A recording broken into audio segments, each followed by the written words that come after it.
एक जगह पर गया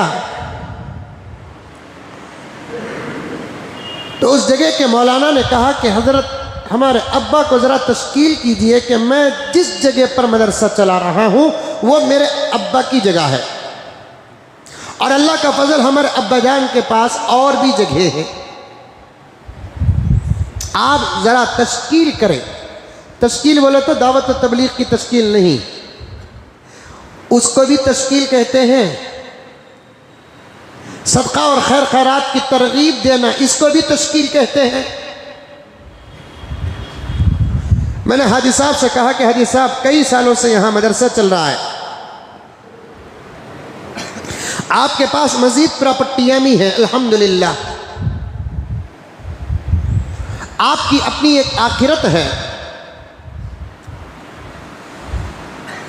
मेरी तरफ से गुजारिश ये है कि इस जगह को आप मदरसे के लिए वक्फ कर दें ताकि मरने के बाद आपके कब्र में इसका अजर आता रहे। सुनो गौर से, साहिब माल, पसीना बहाकर कमाने वाला, मेहनत करके कमाने वाला, प्रॉपर्टी बनाने वाला, नाम में उसके है, उसकी अपनी मेहनत है। मेरी तश्कील के बाद वो कहता है कि हजरत मेरे बच्चे नहीं मानते,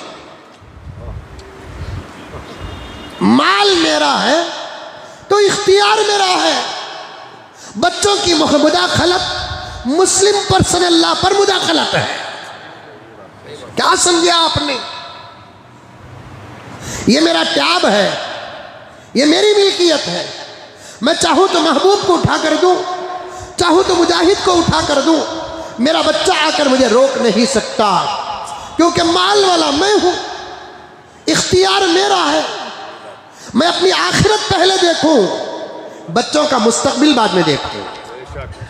मैं मेरी आखिरत पहले देखूं, मेरे खबर का इंतजाम मैं पहले करूं, मेरे हशर का इंतजाम मैं पहले करूं, अल्लाह के जवाब का इंतजाम पहले करूं, मैं कोई जखीरा में रखूं, बाद में मेरे बच्चों का मुस्तकबिल का मैं सोचूं।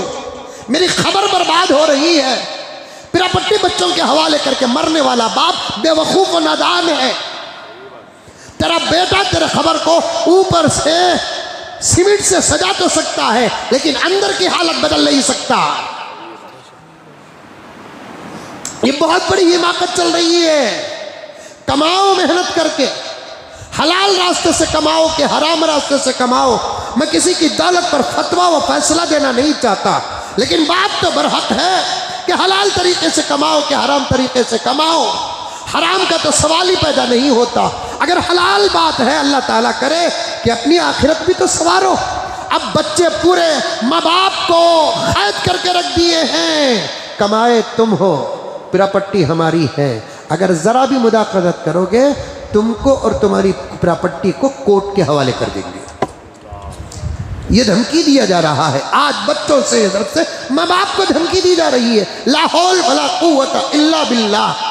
कितने माँ बाप मेरे और आपके निगाहों में और माहौल में हैं, मेहनत करके करोड़ों रुपए कमाए और प्रॉपर्टियां बनाए, दुकानों फैक्ट्रियां बनाए, बुढ़ापे में कदम रखकर एक कुर्सी के हकदार बनकर बैठ गए, एक खाट के हकदार बनकर बैठ गए, घर के बेडरूम से हाल के कोने को आकर रह गए। अब उनकी प्रॉपर्टी में खुद उनका हक नहीं चलता।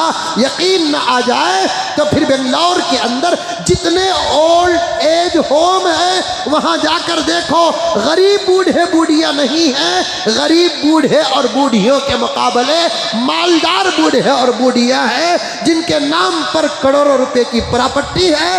एक लुक़मा खाने का इंतजाम करने वाला उनका बेटा न बेटी है, पालने से मजबूर, संभालने से मजबूर, मरते भी नहीं कि जीते भी नहीं। आई बहू परेशान करने के लिए फलसफा पेश कर रही है, मैंने तुमसे शादी की है, तुम्हारे बाप से शादी नहीं की, मैं तुमसे शादी की हूँ, तुम्हारी माँ से शादी नहीं की। और हमारे मुसलमान बच्चियों के जुमले मैंने अपने कानों से सुना है और आपने भी अपने कानों से सुना है, मजलिसों में बांट कर कहते कहते हैं हमने भी शरीयत पढ़ी है मौलाना कि मुझे खिदमत मेरे शौहर की करने का हुक्म कुरान में है, हदीस में है कि मैं मेरे शौहर की खिदमत करूं। कहीं कुरान और हदीस में लिखा नहीं है शौहर के बाप की खिदमत बहू के ज़िम्मे है, शौहर के माँ की खिदमत बहू के ज़िम्मे है। ये मसला तो तेरे दिमाग में आ गया।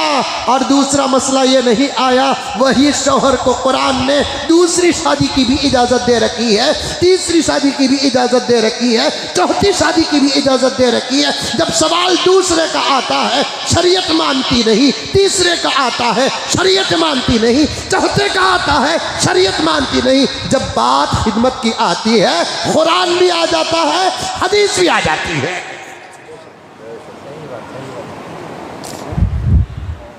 मतलबी मुसलमान हो गया, मतलबी मुसलमान हो गया। ला हौल वला कुव्वता इल्ला बिल्लाह। कहीं से कहीं बात जा रही है। इस्लाम के दलाइल बयान करते करते मैं यहाँ तक आ गया। याद रखें बात को, माहौल बनाएं, अपना माहौल बनाएं।